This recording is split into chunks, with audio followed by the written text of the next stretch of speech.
All right, hello and welcome back to D Train and Modern Day Warriors football talk. Tonight we talk about the AFC South, the Colts, the Jaguars, the Texans, and the Titans. We'll break down each team, kind of what they've got going on, what we see for them, and possibly a little bit more. Where Modern Day Warrior expects them to go in the draft, and then I will make an outrageous prediction. And I think I should explain because I think some people are taking my off the rails comments a little too seriously. When I say off the rails, it's just a wild prediction that I see could happen. It's not what I actually expect to happen. That's not what I'm doing there. I'm saying something wild just that could be think of. So let's get into it. What do you say? I would say let's get started. Hello? Can you hear Okay. me? Wasn't sure if you could hear because you were silent. All right.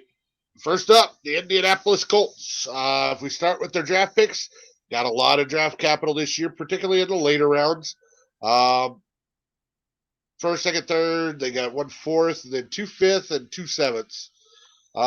So not missing anything significant there. A sixth, but that's not a big deal.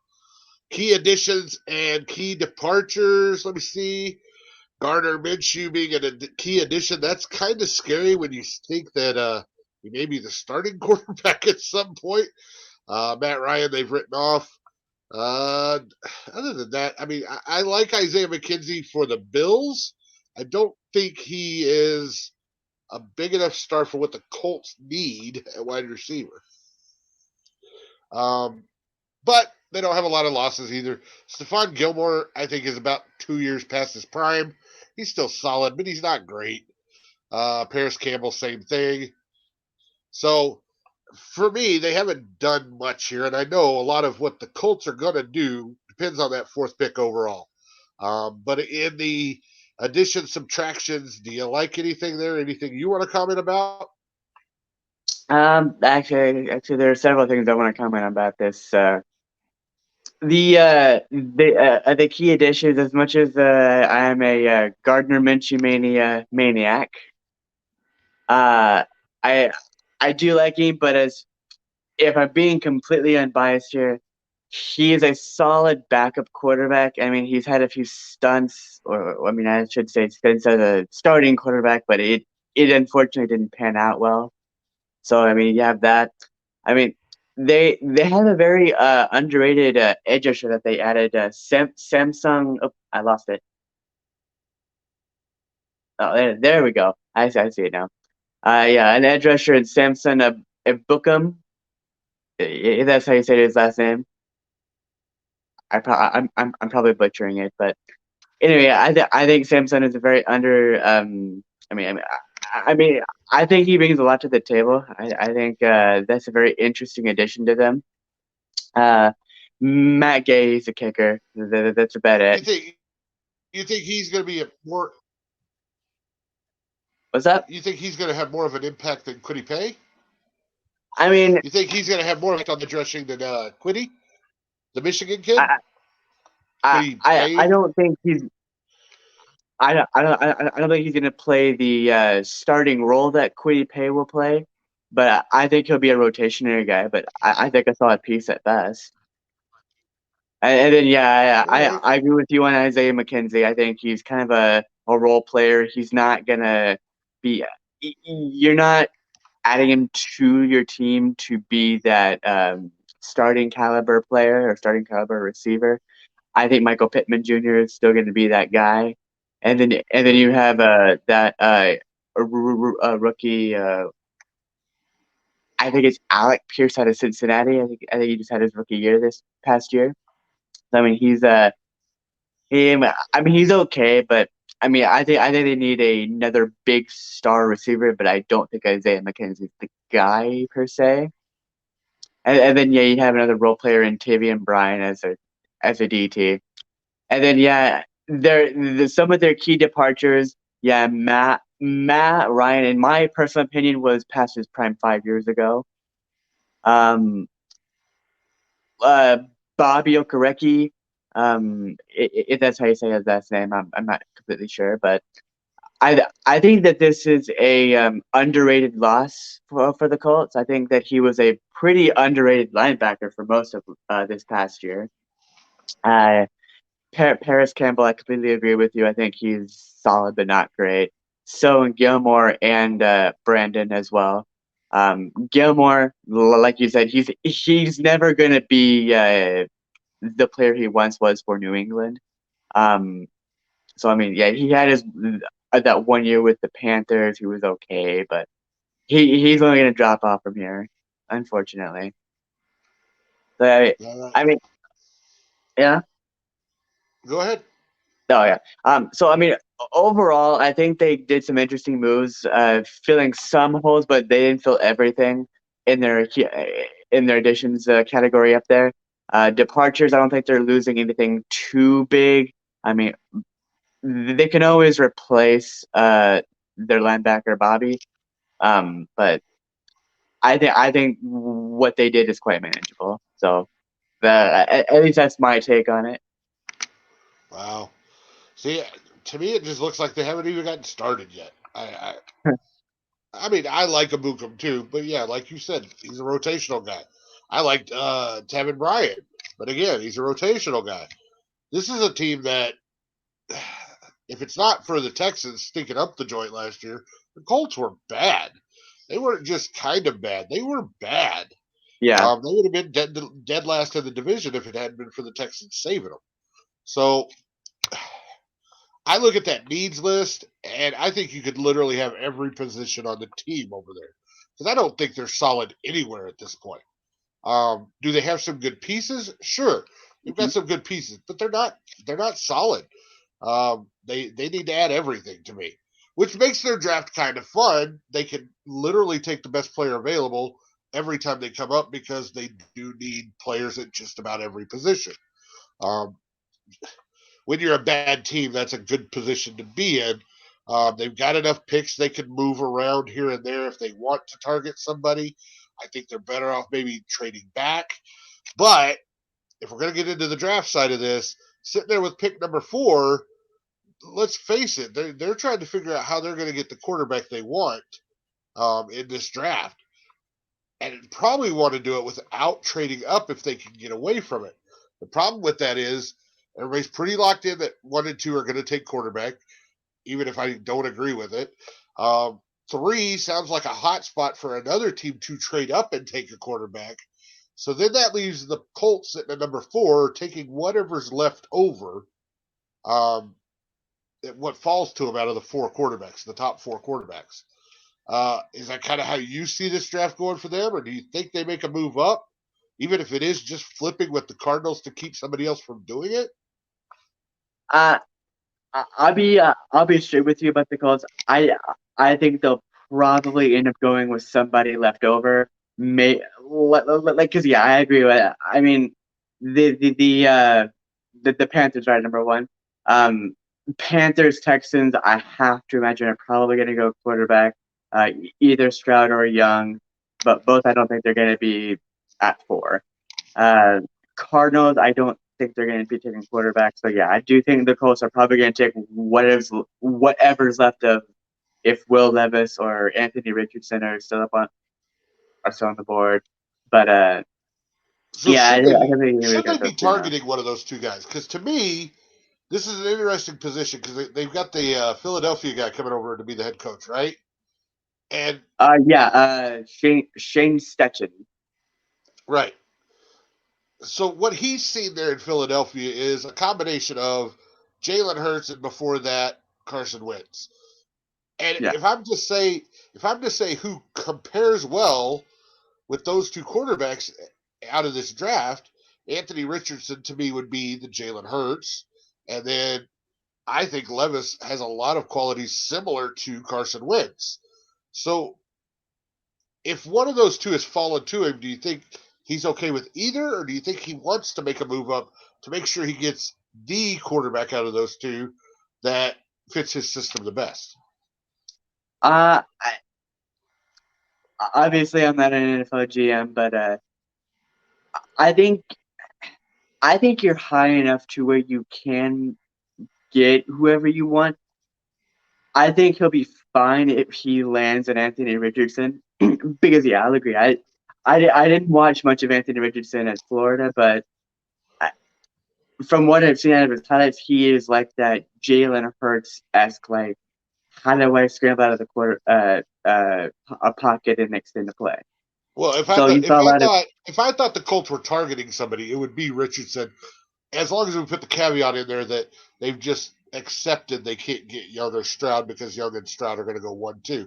I think they're probably working them all out, and yeah. that way, if Young or Stroud does drop, they've at least done their due diligence and might take one of them, which I'll be hoping for because I'm hoping my Texans don't take one of the quarterbacks. But that's a whole other story. We'll get to that when we talk about the Texans.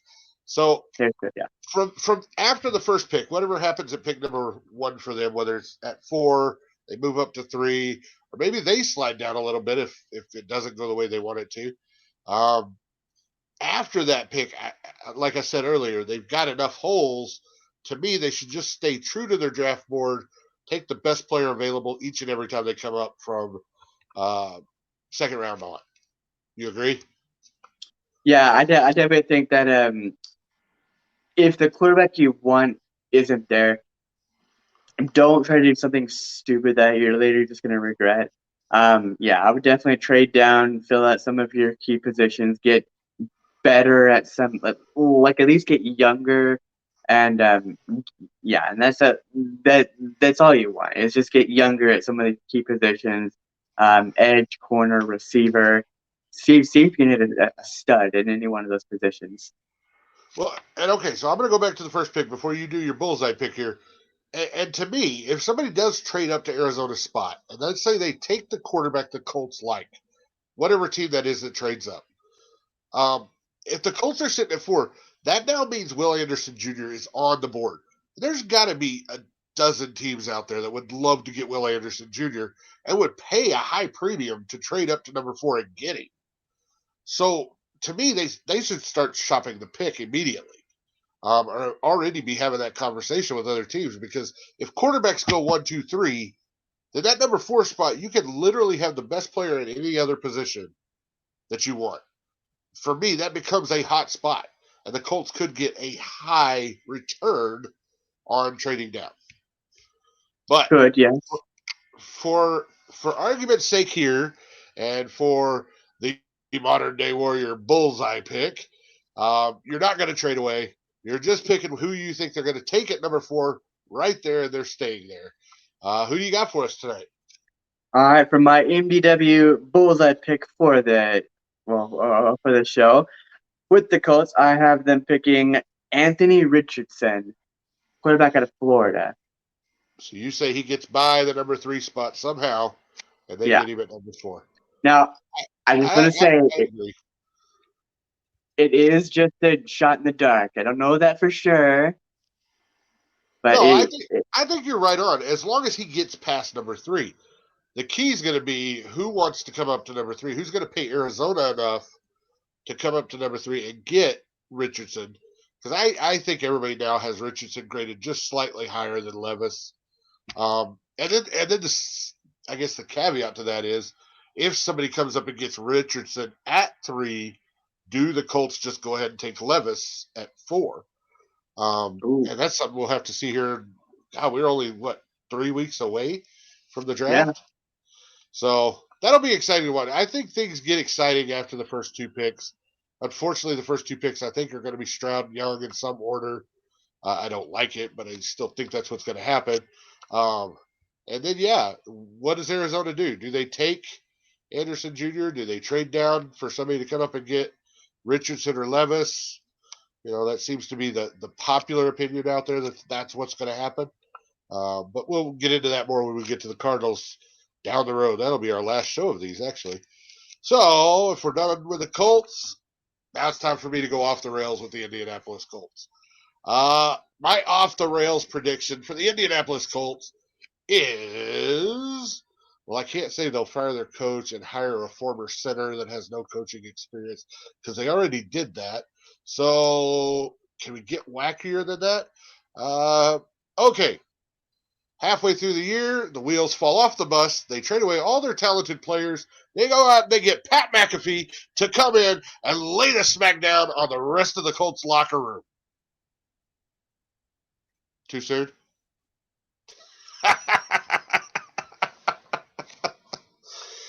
Yeah, I don't. I I, don't I think didn't I know we can were going come to up. get so silly with this. I don't think I can come up with a more silly prediction for the Colts than what they just went through this last year. I'm Pat sorry. McAfee. My God. Well, why not? They did Saturday already. Why not McAfee?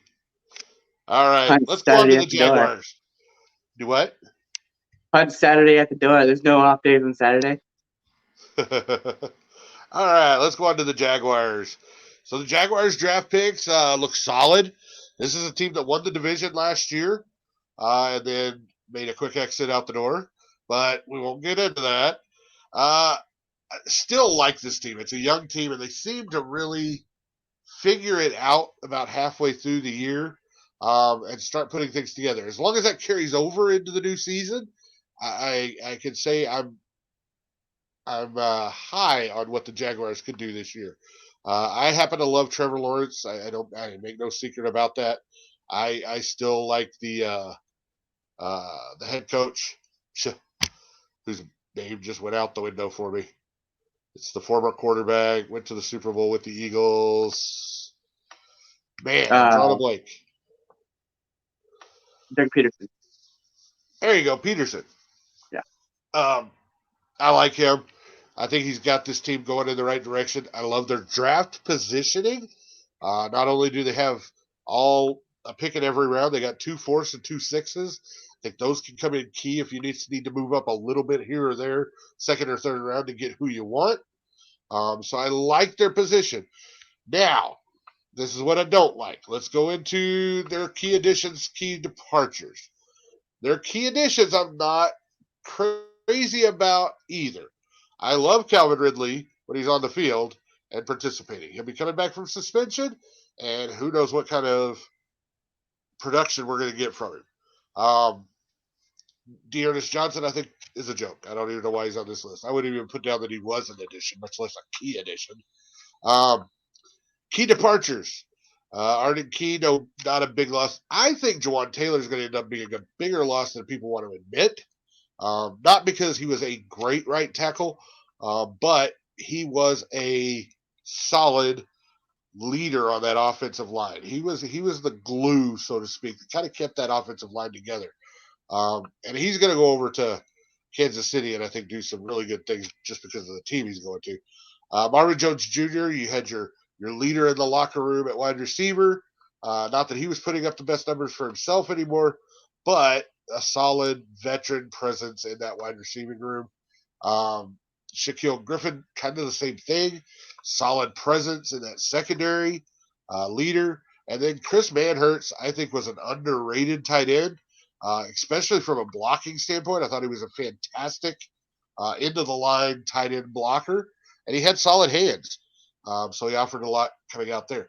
So for me, they lost quite a few, I won't say big players, but just good team guys. And bringing in a guy that's coming off suspension as the main bring back, yeah, he's uber talented, but I don't know that he's a good team guy. So it bothers me a little bit. What do you see there? Can you enhance the screen for me? It was Thank you. enhanced the whole time. I I'll agree with some of this. I think their key additions. Yeah, Calvin really obviously just coming off of a whole season suspension. Uber talented. Um, I don't know what kind of production he's going to bring to the Jaguars this year. Um, it, I don't know if he's going to be even to reach 1,000 yards, but I guess we'll see. I mean, he's got a former first round pick throwing him the ball, so we'll see. And then yeah, I mean, Dearness Johnson, I've barely even heard of him. To be honest with you, but yeah, I've barely even heard of him. And then I will 100% agree with you with their the departure department column here. A lot of role players are leaving this team right now, especially a Jawan Taylor, a Marvin Jones Jr., even Shaquille Griffin. Yeah, a lot of role players, and that's what can sometimes make up the backbone of a team. Right there is your role players. And losing those kind of guys are not particularly easy to replace. So it's going to be very interesting in the Jacksonville's draft capital what they can do to replace some of these key role players and key leaders in this locker room that you previously just mentioned. Well, So the other part of that is they're not on this list because they lost them last year, but you're still trying to replace James Robinson. You're still trying to replace yeah. Miles Jack. I personally don't think they ever replaced Jalen Ramsey in that secondary. So to me, there's still so many holes they already had, and they're just adding to those holes. I worry about the type of leadership you're going to get back in from the draft. I think they should have been more aggressive in free agency, maybe even trades. If they could have traded away, say, a third or fourth round pick, got some key veterans to come back in as additions, it might have served them better than waiting for the draft to get those players. Uh, I'll agree with some of that. Yeah. I mean, you're a young playoff team that's trying to get better in the playoffs. You do that by going out and getting key free agents in the right positions. You don't do that by drafting the right rookies because the rookies are going to take time to develop. Yeah. Exactly. Uh. Oh, I get the full screen. So yeah, I mean, anyway, I think you're definitely right with some of these. They have to go into the draft capital. I mean, which they got plenty of, and they'll have to go in and get a bunch of rookies that don't know the system as well as those key role players did anyway. But yeah, I think it should definitely be a very interesting offseason to kind of see where they go in the next few weeks with the draft and the draft capital that they have. But yeah, it's definitely going to be interesting. All right. Well, looking at their team needs over there, the quarterback, you lost Griffin. You're still trying to replace Ramsey. I think Yeah. that's definitely high on the list. I personally don't think they'll look anywhere else in the first round, but we could be surprised. Tight end, obviously, they need one. They got the Ingram kid still, don't they? Evan Matthew Ingram? Ingram? No, No, I mean, Evan. oh, Evan Ingram, right? Yeah, Oh, yeah. they still Yeah, got him. I So think it's for they Evan, got a yeah. good receiving tight end. So I don't know that should be that high. Offensive tackle, obviously, you can always use good offensive tackles, especially when you're losing a Jawan Taylor. Defensive line, I agree, they need to bulk up and they need better rotation there. Safety, interior offensive lineman, edge. I think we're talking depth pieces at that point. So I mean, everything's wide open. Obviously, I don't think there's a bad position for them to take. So uh, my thoughts at 24 is they can stand pat, kind of see what falls to them. If there's a big run on corners and they get down to where they've only like one corner left out there, I could see packaging a third or a fourth to move up enough to get the corner they like. Maybe a Joey Porter Jr., somebody like that towards the end of the first round. Before I go into that part, we forgot to read the sporting news reports on their free agency so far. Uh, we didn't do that on Oh, the Colts either. Let me find both teams real quick. Da-da-da-da-da-da-da. Bear with me. Oh my goodness. Let's start with Jacksonville. That's the one I got to first. So they gave him, which I think is a pretty good grade. Um, okay, but it's more about their key re-signings. They did re-sign Evan Ingram. We were talking about him. Andrew Wingard, the safety. I like that one. They also brought back C.J. Beathard, the backup quarterback. Roy Robertson Harris, who I think is a good defensive tackle. And they did say one of their quarterbacks they were able to get Trey Herndon re-signed. So with that B minus grade, they fell 22nd overall in the ratings. This is what they had to say. There wasn't much the Jaguars could or wanted to do here after some effective, massive spending in free agency last year, which paid off in a playoff team in year two of Trevor Lawrence's first year under Doug Peterson. Getting Ridley reinstated, keeping Ingram, and rewarding Robertson Harrison was plenty. So, yeah, they're giving him more credit for keeping Ingram and getting Robertson Harrison re-signed, and then hoping Ridley comes in and is just gangbusters good. I get that. Now for the Colts. The Colts, they gave a C rating to. They're ranked 24th, just two positions below the Jaguars, though. Their re-signing is nothing significant. There's been limited punch from Chris Ballard for new coach Shane Steichen so far. Perhaps with the Colts saving their best for draft. I like that. Ibukum and Gay were good gets, but they also took some key hits. Minshew follows Shane Steichen. So in other words, Minshew came over. That is an upside. He'll know the system in that quarterback locker room because he played with them last year in Philadelphia. So I get that. I get that. Any comments on either of those reports? No, I think that their grades are pretty accurate for what the Jaguars and Colts have done so far. I mean, I don't think I heard anything that's overly shocking or anything like that. All right. Well, then, I guess it's time for the modern day Warrior bullseye Uh, pick for the Jacksonville Jaguars. all right, I guess it is time. All right, so for the Jaguars, for the 24th pick, I have Darnell Wright, offensive tackle, going at 24. Oh, where'd you go? Hello? I'm right here. There you are. You got removed from the stream, so. Darnell Wright, the offensive tackle. So you go for the replacement for Jawan Taylor, which, I think if so. that's somebody that got rated high and he's there, makes all the sense in the world. I'm not the biggest fan of his. I think they could probably trade back a little bit and still get him, but do you want to take that chance? Probably depends on how many offensive tackles are still on the board. So it's a good pick. It's a safe pick. I like it. Any other comments? No, I will say this though.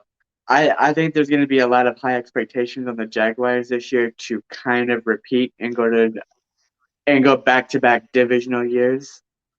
Uh, they I mean yeah they kind of they they outplayed the Chargers in the a wild card round, and then they got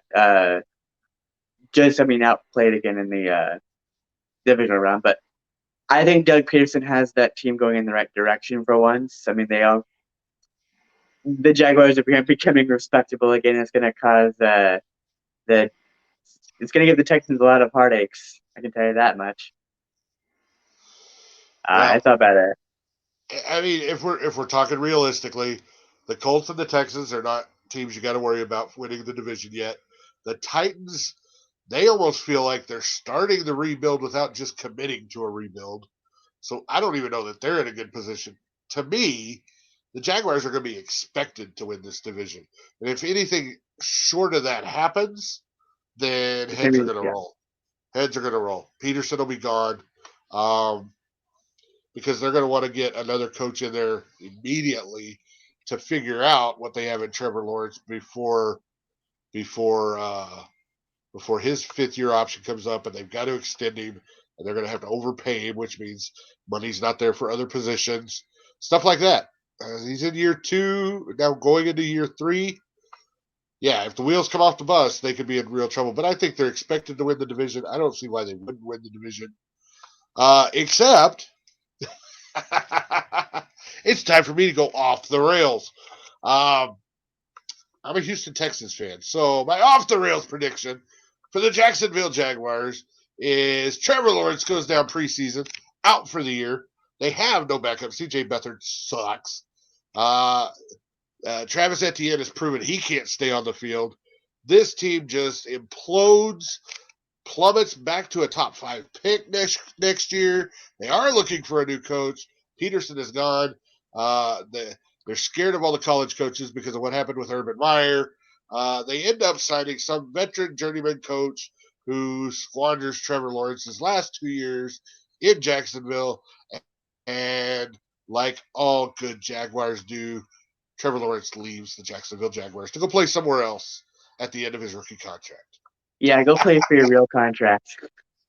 And my hope that the team he goes to might have some red, blue, and white, and call Houston home. Okay. In your wildest dreams.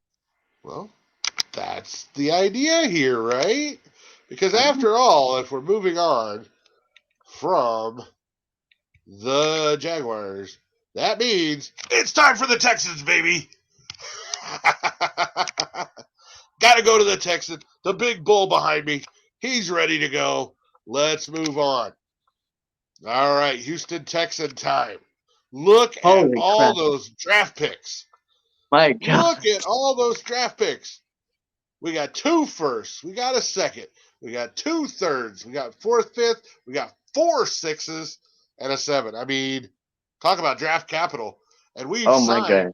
so many players since D.M. Ryans took over. Woo. We've got some key building blocks in the door. Where do I start? Sheldon Rankins.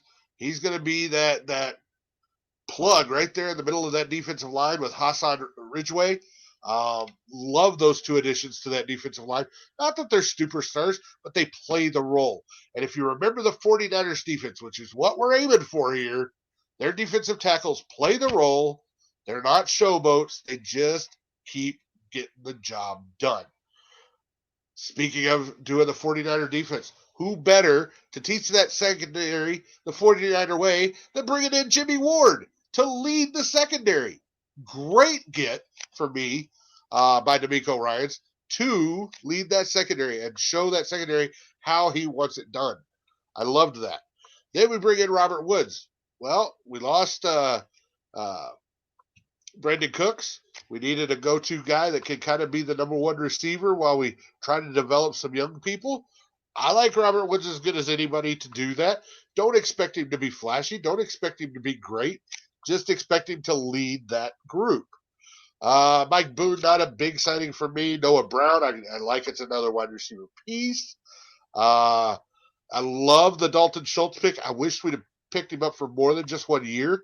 I think Dalton Schultz is already a good tight end, but now you're going to put him in an offense that resembles what George Kittle did. He could become great, and then it could be really hard to re-sign him. So I wished we'd have got more than 1 year on that contract. Devin Singletary is going to be relief back for Pierce. So I liked that. Denzel Perryman, I think, is a solid linebacker coming in. Not sure why it has another linebacker before going to Case Keenum. Case Keenum is just going to be a solid veteran backup that knows Houston.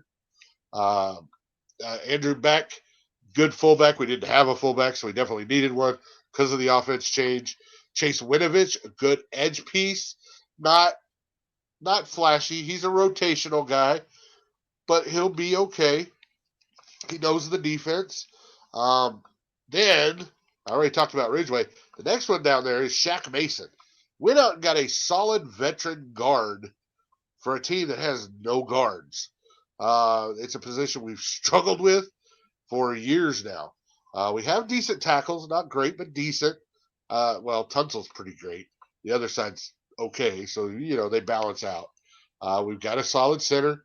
So going out and getting a good guard, I like a lot. We've got the rookie from last year.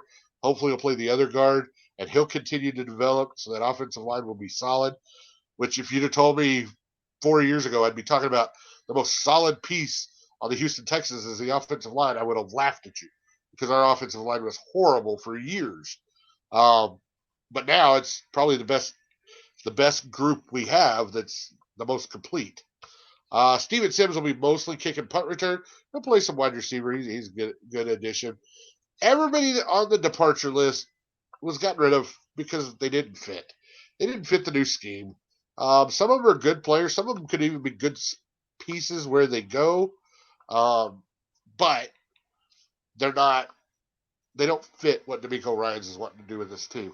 And for me, I wanted to change it on here, but the number 1 key addition up there should have been head coach D.M. Ryans.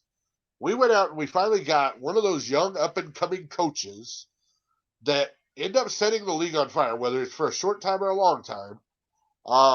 we finally did that. Instead of going to some journeyman, uh, old has-been wannabe head coach, we went out and got one of the young studs that could develop into a great one. And I love that. Even if it doesn't work out, I love the fact that we took the chance rather than taking these safe old coaches that have done it before somewhere else. So we think they're going to do it in Houston. We've done that so many times and it's never worked out. Bill O'Brien was a great coach. When we brought him in, he was a young up and comer coach. He was a great coach and did great things for us. Where we screwed up was we let Bill O'Brien be the general manager, and he had no clue to what he was doing there. So I'm hoping D'Amico Ryan stays as the coach, doesn't get any powers in the head office, and they continue to build the team like they have so far with all these signings.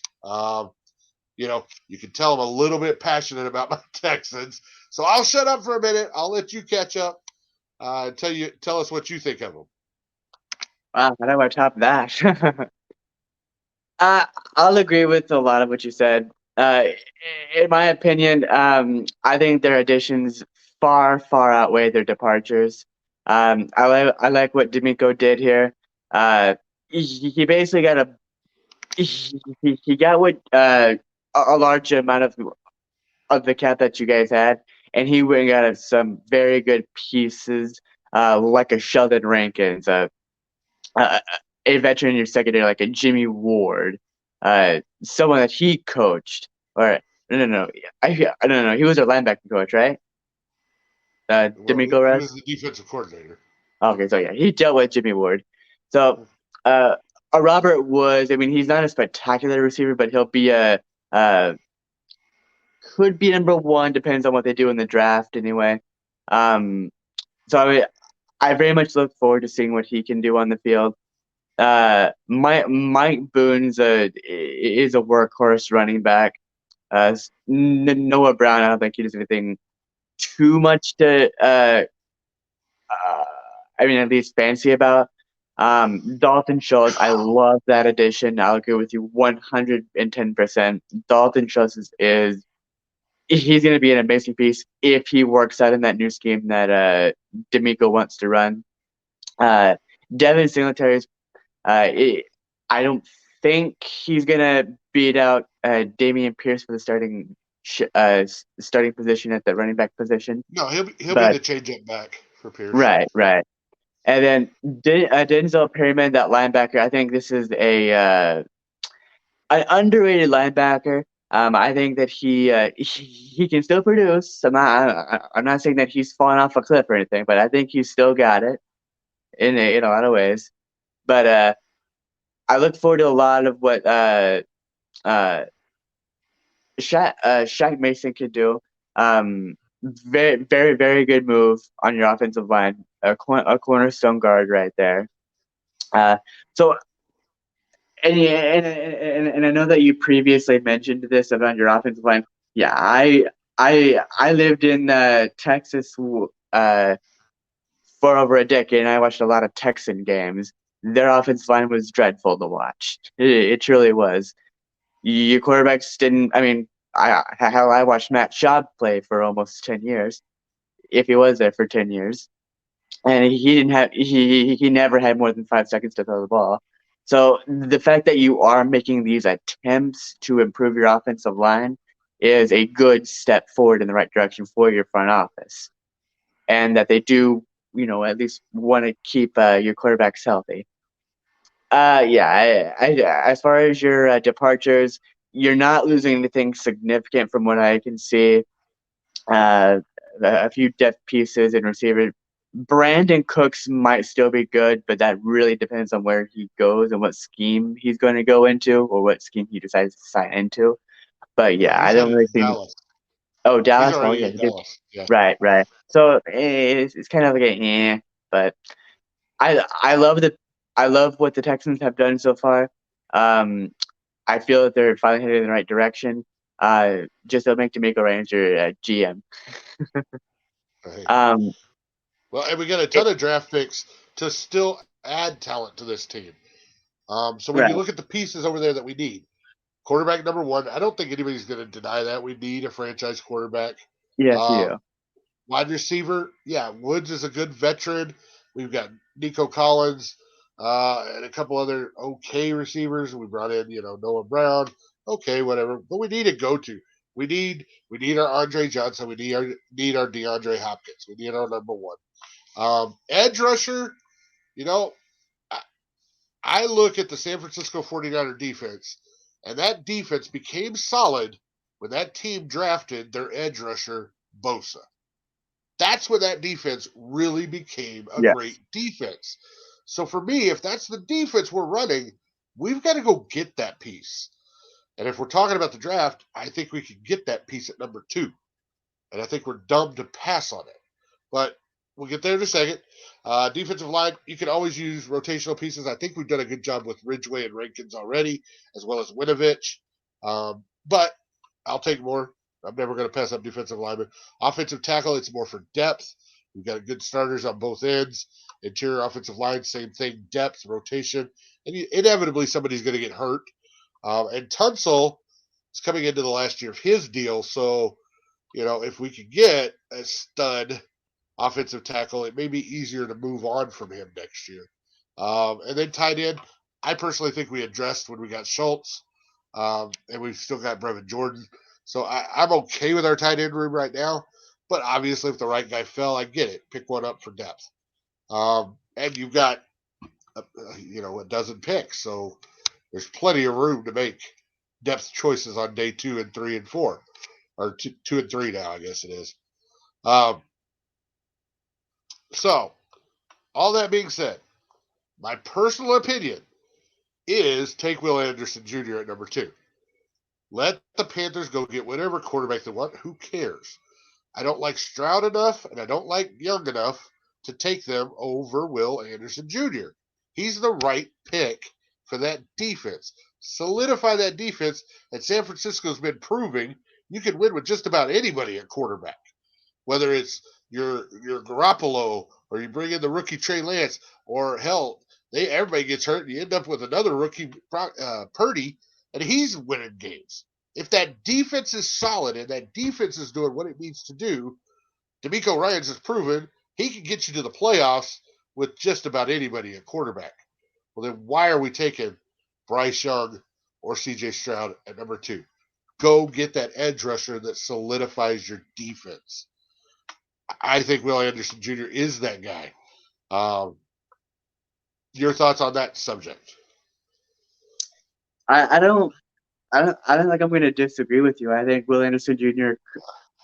I think from when I saw it out of Alabama, I think he has the potential to be a phenomenal piece for what's not a great front seven defense that Houston has. But I mean, I think Will Anderson Jr. has. I don't know if necessity is the right word for it, but he's quickly becoming that.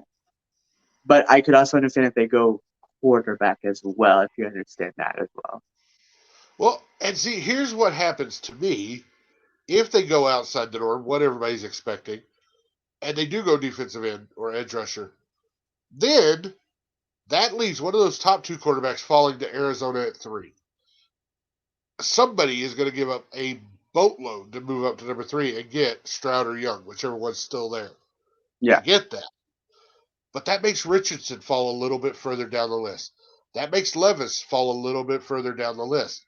Because instead of the top 2 going and somebody trading up to 3 to get the third quarterback, they're only coming up to get the second.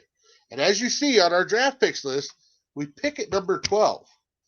I see several scenarios that if we pass on a quarterback at 2, one of those 3 quarterbacks makes it all the way to number 12. It may be Levis, it may be the third option, but they make it there. Now, for me, and I know I'm going into way too much detail on the Texans, but at number 12, if we've got a chance at the number 1 receiver we have on the board, whether it's the Ohio State kid Smith Nigma or however you say that, whether it's Quentin Johnston or the Anderson kid, whoever the number 1 is, if they're still there at 12, I still pass on quarterback. And here's why. We're not going to be great next year. Even if we take Bryce Young or CJ Stroud, we're not going to turn it around in 1 year. All right? There's this guy named Hooker that I think will still be available at number 2 in the second round, that 33rd overall pick. I say go ahead and go get your edge rusher number 2 with Willie Anderson Jr. Lock up the number 1 receiver if you can at number 12, assuming that one of the top 4 doesn't slide that far. And then get a Hooker. Wait the year. I know Hooker's going to start the year on the IR. You're not going to have him all season, but you're going to be able to develop the rest of that team. Let Case Keenum quarterback us for a year. Or if D'Amico wants to see what Davis Mills really has, he can trot Davis Mills back out there. I don't care. Because the point is going to be to build the rest of the team. Get Hooker 2024 when he takes over as the quarterback. That's my thoughts. I know it's not the popular opinion for the Texans. I won't be unhappy if we take Stroud or Young. I do believe both of them have the potential to be franchise quarterbacks. I'm not sold on Young's size. I'm old-fashioned. I like the big quarterbacks, and he's very small. But he's a hell of a leader. But, the other guy that everybody said that about that went number 1 overall a few years back was Baker Mayfield. And can we honestly say, was that a good pick at this point? If you're telling me Bryce Young is the next Baker Mayfield, I'm not impressed. The other option would be a Kyler Murray. Again, has that been a great pick so far? It's been okay, but it's not great. So I'm all for passing on the quarterback at number 2, but that's just me. Oh, okay. I never expected anything less out of you. Disagree with popular opinion. So here we go. It's time for the modern day warrior bullseye pick for the Houston Texans. Don't piss me off and go with some random offensive lineman from a junior college in Canada. Who do you got the Texans taking with the number 2 pick? Well, good, because that's exactly what I was going to draft for them. All right, with the second pick, I had the Texans picking, of course, Bryce Young. So you think Stroud goes number 1, Young falls to number 2? I think a good guess is I think that's probably how it will probably land, but it's not one. It's not guaranteed to happen, obviously. Well, there's no guarantees. All right, No, we there's no. wasted a lot of time on the Texans. So let's go off the rails. What do you say? Oh, I had no problem with you taking some time on them. All right. Houston, Texas, D-Trade's off the rails prediction. Super Bowl champs next year, right, baby? No doubt. D'Amico Ryans is the second coming of Vince Lombardi. He's the greatest coach of all time. His first 2 years as head coach, he wins back-to-back Lombardis. They renamed the trophy the Lombardi Ryans Trophy. And he goes on to be the greatest head coach in the history of National Football League. Are we good with that? Oh my goodness, you cracked me up. Is that too far off the rails? I think you went on Jupiter somehow. I think you went on Jupiter somehow. All right. Let's go on to that other freaking team, the one that, wasn't tough enough to stay in Texas. They had to move over to Tennessee with all the hillbillies. Great moonshine in Tennessee, though, so I'm not gonna hate on them too much there. But I have to hate on them a little bit because they left Texas. Let's see, draft picks. Pretty solid. 1, 3, 1, 2, 3. Missing 4, but then 5, 6, 7. No, the one thing I'm going to point out here is I keep hearing that before the draft, during the draft, some point on draft weekend, we're going to hear Derrick Henry's name going to another team for a draft pick. That blows my mind. He's the franchise at this point. At that point, if that's what they're doing, then I say they're going full rebuild, and this team's going to be bad next year. But they haven't done it yet. I guess we'll wait and see if that's what they do.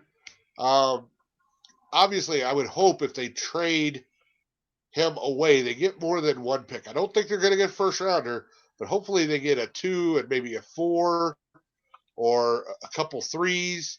and a 5 or something like that. They get multiple picks back to try to replace the hole that ends up being that. Let's go into their additions and subtractions. Uh, for me, I looked through this. Sean Murphy Bunting and Andre Dillard were the two that kind of stood out for me. I like those offensive line pieces for Tennessee. For me, that says they're committing to running the football. Murphy Bunting, sorry, not Murphy Bunting. Murphy Bunting's a quarterback. Um, Andre Dillard and Daniel Brunskill. Brunskill is a road grader, and he can play center or guard, and he opens up running lanes. That's what he does well. He's horrible at pass blocking, by the way. So you've always got to get a chip or you've got to get him help if there's a big defensive tackle. But he's a road grader when it comes to the running game, which is exactly what you would want in front of a Derrick Henry. Andre Dillard, I think, is a smooth left tackle. Not overly physical, but very good in pass protection, kind of the opposite of Brunskill. But I like where they're at. I like these moves for that offensive line. As far as the Murphy Bunting, I did have him on my list. I like that secondary piece, but it's just really replacing holes they already had. And then you got to get to the departures. The reason they had to go get Dillard and Brunskill is because Taylor Lewin is gone. Ben Jones is gone. They've got huge holes on that offensive line that they've got to replace. So did they move up or did they move sideways? I don't even know that they moved sideways because then you start getting into the Nate Davises and the Dennis Dailies and stuff like that they lost also. This offensive line's hurting. Even though I like the two pieces they got, they had 4 pieces to replace. They didn't do it. The wide receiving core, you lose A.J. Brown and then you follow that up by losing Robert Woods. What wide receiving core is left? It's getting thin. It's getting ugly in Tennessee. So if you don't have the threat of a pass, well, now everybody's at 8 in the box, and they're going to take Henry down. For me, this team is in trouble.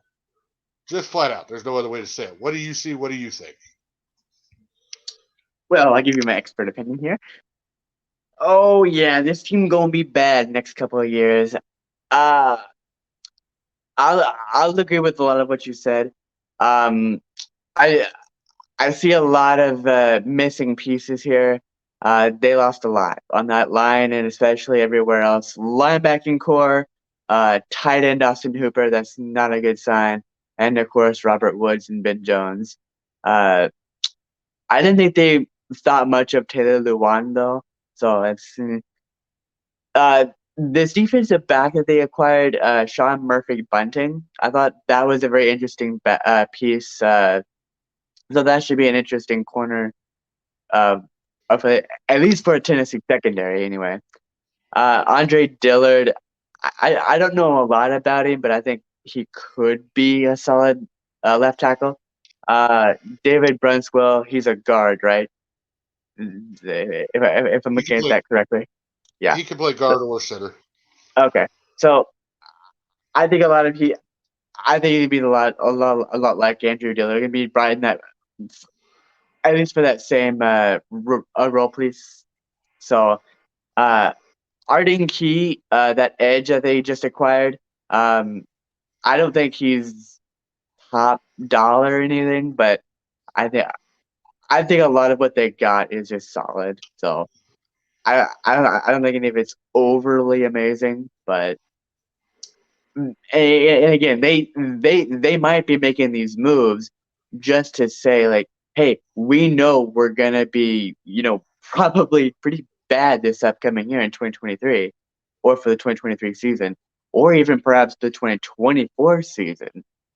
But at that point, well, we don't know what kind of offseason they're going to have in the 2023 season.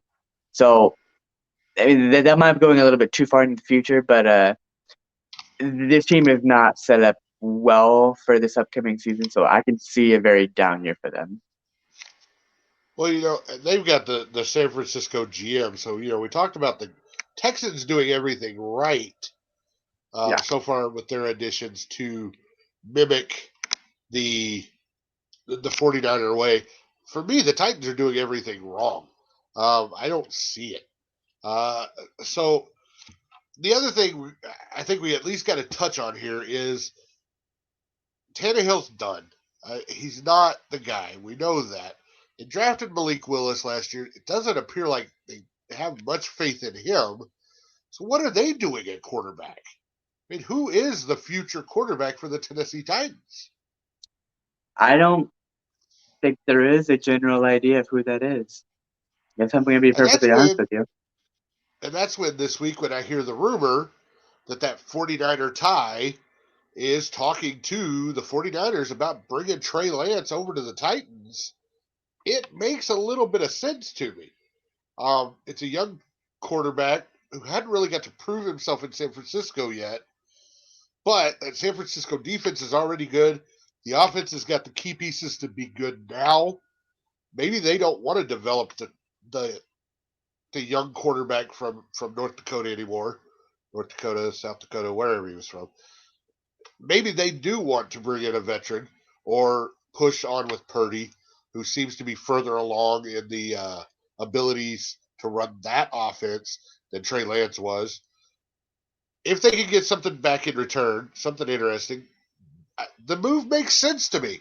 And then the Titans do have that young quarterback that's almost like a Steve McNair, if you want to go back that far, that they can develop, and they don't have to rush him because they obviously have a team that can't compete right now anyway. Um, so yeah, when that came up, I liked it. What do you think about Trey Lance possibly ending up in Tennessee? Ooh, what's that? Trey Lance eating up in those Tennessee Hickeys. All right. uh, I think Trey Lance is he's definitely an unproven commodity. Uh, he Do doesn't you have think a San lot of game. Francisco gives him the time to prove himself, or do you think they move on because they're ready to go right now? Ooh, I think it's a little bit of they definitely have the team to be a Super Bowl threat. They do. The San Francisco 49ers definitely have that talent to go that direction. But is Trey Lance their head guy? Is kind of the question. I don't know if they're gonna be patient enough with Trey Lance and say, hey, we want you here, or we're gonna ship you off to Tennessee where you're going to a team that has no clear direction. Well, let me throw you another monkey wrench in there because this came up this week also that maybe the 49ers are really trying to steal Aaron Rodgers out from underneath the Jets so that they can get that veteran quarterback in there to make the push that they've already got the team built for, and then Brock Purdy can develop behind Aaron Rodgers and learn from Aaron Rodgers. For me, that makes a little bit of sense. If they can move Lance onto the Titans, and let's say all they get is a couple of second round picks for him, nothing big, right? And they move Derrick Henry somewhere else, and they get a couple picks there. Well, now they have the package of picks that the Green Bay Packers are looking for from the Jets for Aaron Rodgers. They've got the two extra twos and a conditional whatever to ship. San Francisco would have those picks to ship off to Green Bay to bring in Aaron Rodgers. And I got to think Aaron Rodgers would sign off on that deal in a heartbeat, being that he grew up a 49ers fan. Hmm. I mean, I've heard about the Titans doing that. I, I don't think it's gonna happen though. I think because Maybe it I'm should have been. Maybe it should have been my off the rails prediction. It's not, by the way. I yeah, have yeah, another one for that. But all right. as these pieces started coming together this week, I thought it was interesting talk. We're running short on time, so I'm going to just cut it off there. And we're going to go straight to your modern day warrior bullseye pick for the Tennessee Titans at number 11. All right, for the Titans, I have the Titans at 11th, picking Quentin Johnston, receiver. Oh, the wide receiver from TCU. Yeah. Interesting with my Texans sitting at number 12. That would kind of suck to me. I would like to have him as an option.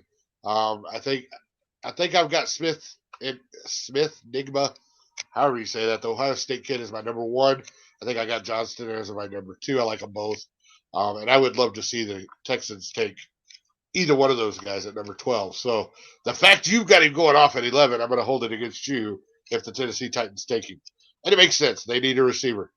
Hold me So personally responsible. no matter What? who's quarterback, they got to have somebody to throw it to. Do what?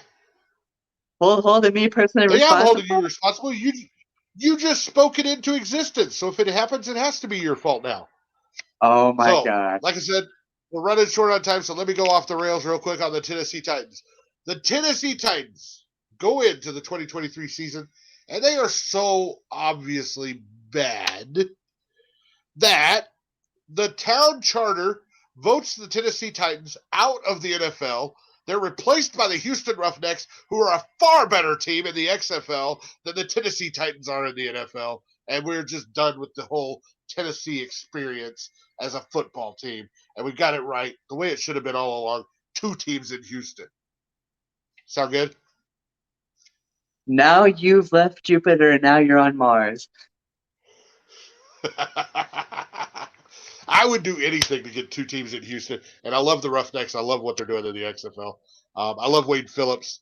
I went to a high school that his dad, Bum Phillips, coached at. So I actually knew Wade when I was in high school. I got to talk with him a little bit. He's a genius when it comes to the defensive side of the ball, and I love the fact that he's having this kind of renaissance to his career down there with the Roughnecks. But that's how we're going to close this today. D-Trade and the Modern Day Warriors football talk on the AFC South. Hopefully, the next couple of days we get the AFC finished up with the AFC West, and maybe even start the NFC by next weekend. We'll see. For the Modern Day Warriors, I am the D-Trade, and we are out of here.